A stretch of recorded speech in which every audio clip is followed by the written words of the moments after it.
Artıq çatmışıq uşaqlar, gənclər evindəyik. Nə olacaq heç nədən bilmirəm. Heç nə bilmirəm, ayrı bir. Hər şey ola bilər. Kurtkalarımızı bu otağa qoyub uşaqların yanına gedəcəyik. Həyecanlandım. Mən qəribə oldum. İlk dəfədir yoxsa? İlk dəfədir. Çox adam var, çox adam. Hər var biraz. Siz gəldidir. İkin.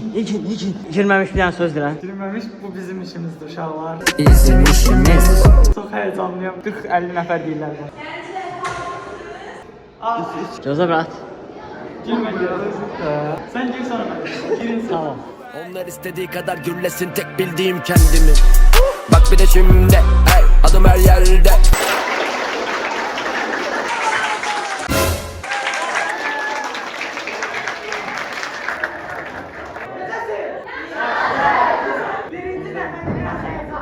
Aferin lan. Başardın lan. YouTube nə dünyədən, YouTube haqqında nə bilirsən? Hər qaldırın. Başqa. Sosial şəbəkə. Ay baba, saçlar şimdi birbirimize işlək də. 14 fevral 2005'te Hamış'ta siz birinci hamımızı okuyup Cevdet Kerim'i tanıyan var, Cevdet Kerim. Birinci videonu Cevdet Kerim yükləyib YouTube'a. Təsəvvür 14 fevralda YouTube qurulur, amma aprelə qədər bir müddət olub proses gedir. Apreldə video atıb, bir videonu başlatmaq olursa orada başlada bilərsən. Cool thing about these guys is that they have. İndiki YouTube'la bu arasında fərqi görmür.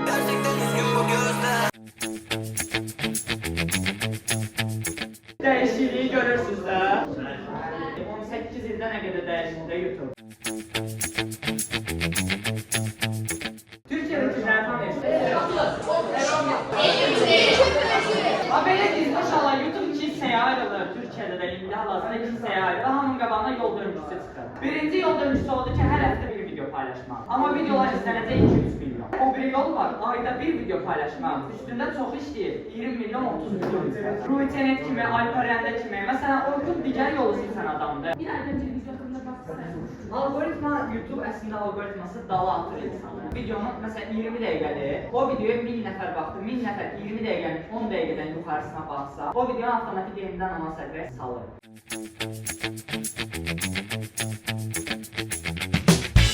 Bir yaxşılığa qoymağımın səbəbi insanlar bir nəticə olmadan bir işdə birinin uğurlu olduğuna inanmırlar. Tanımayanlar belə onun necə uğurlu biri olduğunu bilsinlər də.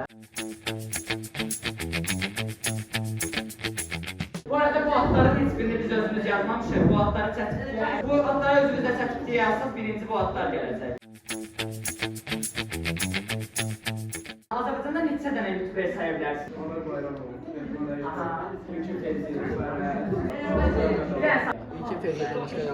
Tamam. Baxın, YouTube-u. Almışlar. Sən demə bu dostumuz da YouTuber imiş. Bunu öyrənəndən sonra yanıma dəvət edib onunla söhbət etdim. YouTube başlamaq istəyən var burada ümumiyyətlə. Sən çalışın YouTube'a video atanda, bax bunun Mr. Beast'in podkastında mən qulaq asmışam. Eləyə biləcəyiniz ən yaxşı şey eləməyə çalışın. Ən əyləncəlini eləməyə çalışmayın, ən gülməlini eləməyə çalışmayın və ya ən prodüksiyonlu, ən montajlı. Bir videonun izlənməsi üçün sizə taktika verir. Bana İngilis dili bilmirəm, amma Mr. Beast'in İngilis dilində podkastlarına baxıram, onu tərcümə edirəm, başa düşüm oradan nəsə götürürəm. Təbii ki, normal YouTube videosu yaxşı. Çalışıram əslində, dinlədirəm, kameraya biləm. Normal YouTube videosu montajlamaq maksimum 7-8 saat alır, amma bizim kutudan son çıxan qazanan videomuz var idi. Biz onu 24 saat montajlamışdıq. Videonu, yəni komandamız Anar və Fan oradadır da ikisi də. Gedirik, gəlirik ofisə kompüteri qoymuşuq. Gedirik, biri eləyir, yatır, yatana yaxın zəng eləyir o birisindən, o birisi gəlir, bu birisi yatır, təzdən zəng eləyir, başqası gəlir. 4 nəfər 20 saat, 24 saat vaxt ərzində YouTube videosu montajlamışdır. Hər birinizə salam uşaqlar. Bu gün ekiblə bərabər yanlış qutuya girən ölər çəkirik. Dostlarım mən görmədən qutulara gizlənəcək. Mən ehtiyatlı olmalıyam çünki dostlarıma zərər gələ bilər. O deyir 130 mildən. Maşının içində yerdə oturalım. O başın neydi sənin? Yox, maşına oturdu. 24 saatımız. Ayağıma nəsə dəyir. Ayağıma nəsə dəyir. Çıx.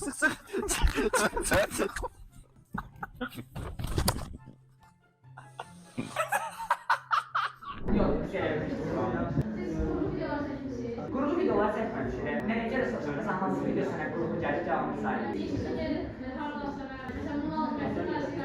Anar açıqlama ver. O videolardan çəkirəm, Anar sən videoda verilən pulu deyirsən də, sən məsələn birinə $300 verib göndərir. Sənə 100 avro versən, mənə Fransadan kruasan alıb gələ bilərsən? Damlaya tələsirəm, başqa vaxt. Sənə 300 avro versən, buradan yox Fransadan kruasan alıb gələ bilərsən? İndi Hə, elə indi. bilet sizdə idi. Hər şey mənim. Təyər. Axırıncı videoda Fransaya göndərir. Bir videonun qurma olduğundan sonra odaklanın ki, Azərbaycanda biri Fransaya göndərib nə gətirmişdi? Kruasan. Fransada kruasan gətirdi. O video Eyfel qüləsinin yanında çəkilib. Azərbaycanda hansı bloger bunu eləyə bilər? Bu amardan daşlı nətəqəşən çəkilməli. Və bu Nasraya nəyə göndərmişdi? Limon almalı. Sənə 100 dollar versəm Lənkərana gedib mən üçün limon alıb gələ bilərsən? Lənkərana. Aha. Limonla. Aha. Bugün Bu dəqiqə. Gələndə. Gözləyirəm. Özün də yadından çıxdı. Əskəridən gətirmişəm bu arada. Fransada bir alıb bir şey deyirlər. Dikkat rahat tanıyırsınız da.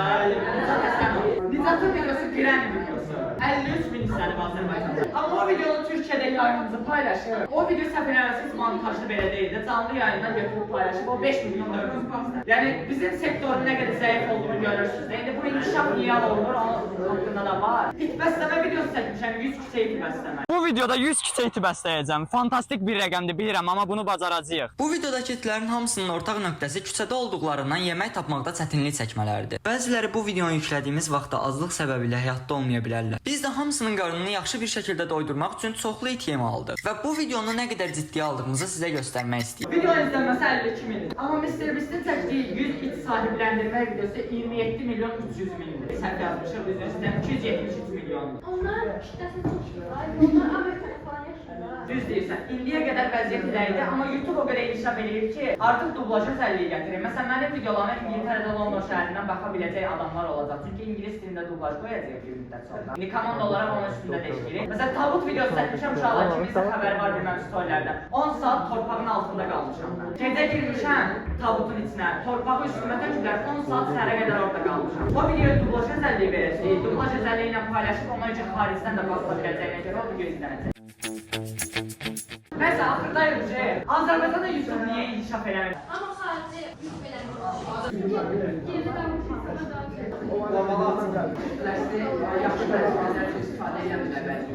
Hamımızın dediyi əslində bütün səbəblər buyur bu ya. Bu ya nə? Bura. Əhalimiz azdır. Mən bir dənə araşdırma eləmişdim. Azərbaycanda maksimum əyləncə videosuna baxa biləcək kütlə 2 milyondur. Yəni 10 milyon əhali onlarına baxır. Bir nəfər bütün sistemi dəyişməlidir. YouTube sistemini dəyişməsi sadəcə bir nəfər lazımdır. Yəni necə deyim sizə, olanlı qalanlı hər şeyini bir videoya qoysa, video dublaj özelliğini qursa, o video xaricdə sata bilsə o videonu, xaricdə satmaq dediyim, yəni gedib üçün videonu almağa pul eləmir. Sadəcə videoya baxacaq, videodan pul gəlir. Onu bir nəfər eləsə, onunla da reklam qazancları artacaq, videonun baxışları artacaq və bitəcək. Bir də sponsor bu arada çətinliklər var Azərbaycanda. İnşallah sizin aranızda gələcəkdə şirkəti olanlar falan olacaq. Şirkətin reklamçılığını eləmək çox çətin bir şey. Biz gedirik hansısa şirkətlə sponsorluq danışmağa. Yaşlı biri oturur, yəni sosial mediadan başı çıxmayan biridir. Oturur qabağımızda, deyir ki, mən gedib bir TikTokerə reklam verərəm, onun videosu 1 milyon izlənər. Sizin videonuz amma 10 mini, 20 min izlənər. 30 saniyəlik bir şeyə 1 milyon adamın baxmağı ilə 20 dəqiqəlik bir şeyə 30 bin adamın baxmağı tamam ayrı şeylərdir. Mən həmişə demişəm ki, YouTube'da 10 min izlənmək, TikTok'da 1 milyon izlənməkdən 10 qat üstün bir şeydir. Bunu inşallah bizim ölkədə hər kəs başa düşər. Bir də uşaqlar sual verməyənlər var aramızda. Məndə də əvvəl belə şeylər olanda asosiallıqdan irəli gəlirdi, sual verə bilmirdim, utanırdım. Elə biri varsa sual versin çünki özümüzük də burada yəni.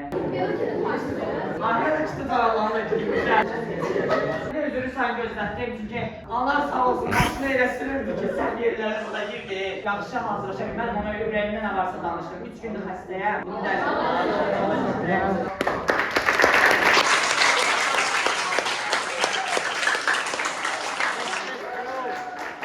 Respect bro.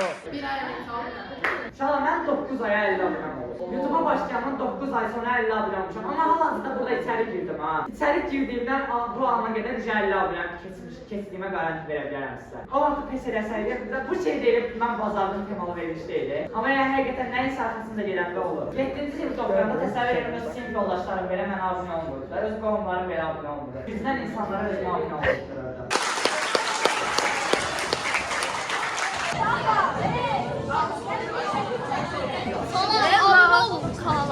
Azerbaycan'a yakın.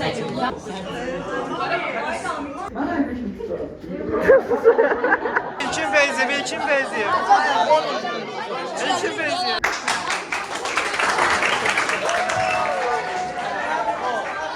Kollektiv şəkil çəkdirəndən sonra uşaqların hər biri ayrı-ayrılıqda da şəkil çəkdirmək istədiyinə görə onlarla bir-bir şəkil çəkdirdim. Sonra isə Gənclər Evinin içini gəzməyə getdik. Sizə necədir? Pixarda çox görürdüm məsələn. Allah bir sən kimi gördüm. Enes Batur, YouTube budur. Enes Batur'un uşaqlığını gördüm. Güzeldim səncə? Çok şey. Məncə çox yaxşıydı. Uşaqlar da əyləndilər. Sizin özünüz beğendiniz. Bəyəndim, mən çox Onlar qəşəng da idi. beğendiler. Beğendiler. Bir de karşılama var idi orada. Güneşli de mi sesin burada? Nəzərə almaq lazım ki, izləyicilərinizin çoxsu biraz balaca. Düzdür, mən özüm də izləyirəm, amma yenə də 14-15 yaş uşaqlarda məktəb saatı ilə sizin saat əgər 3-də olsaydı, o təzyiq altında məsələn gəlməzdilər, daha rahat gələrdilər.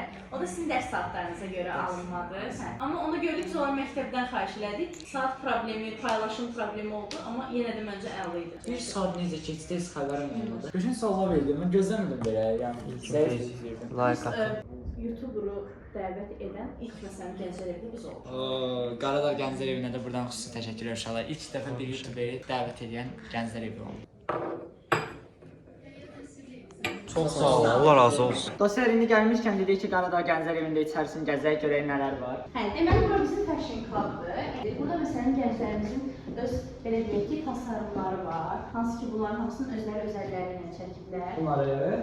Bunları bəs? Onlar hazırdır. Elə bil ki, biz onlara dəstək olsun deyə 5-ci qrupa hazırlaşan gənclərimiz, bilirsiniz ki, belə də qabiliyyət imtahanında şəkilləri bunun üzərinə qoyulur. Ödənişli şəkildə onlara dəstək oluruq ki, onlar imtahandan yüksək nəticə əldə etsinlər. Burada məsələn davam edici bir sənət əsərimiz var. Bu hələ yekunlaşmıyor. Amma bunların hamısı yekunlaşır. Uşaqlar, çox qəşəngdir. Bizim vaxtımızda Gənclər Evinin, mənim vaxtımda Gənclər Evinin, bəlkə mən getdiklərim belə deyildi, heç belə deyildi. Yəni çox sökük idi, qəribə idi. Verində 33 Gənclər Evi var və biz 3-cü yerdəyik. Düz əslində şəraitə baxanda, yol kənarında olmamıza baxmayaraq, digər Gənclər Evindən daha aktiv, daha fəalıq. Yəni biz könüllülərə istəyimizi, sevgimizi veririk. Onlar da bizə qarşılıqlı şəkildə bunu eləyirlər. Ona görə məncə biz fərqlənirik. Məncə də. Uşaqlıqda getdiyim Gənclər Evində təmirsiz olurdu, şərait olmurdu. Belə bir şeylər yox idi. Ancaq elə bir ki, birdən otağa girib nəsə oxumağa gedirdi uşaqlar. Sonra bizim skeletlərimiz var. Baxın bu ağ skeletlər var idi. Halloween-la bağlı master klass eləmişdik. Qorxunun estetikası. Hamısı bunu öz fikirlərinə əsasən boyamışdı. Hə, bunu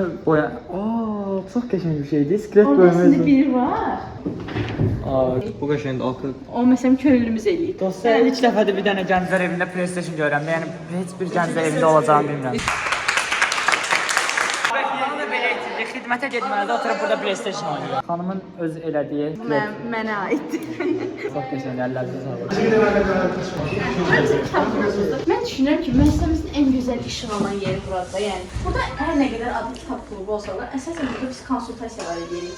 Oturub məsələn söhbətlər həyata keçirirlər, bir-birləri ilə tanış olurlar, sosiallaşırlar. Burada bütün kitablar var, gördüyünüz kimi. Anar eləyə bilirsən də.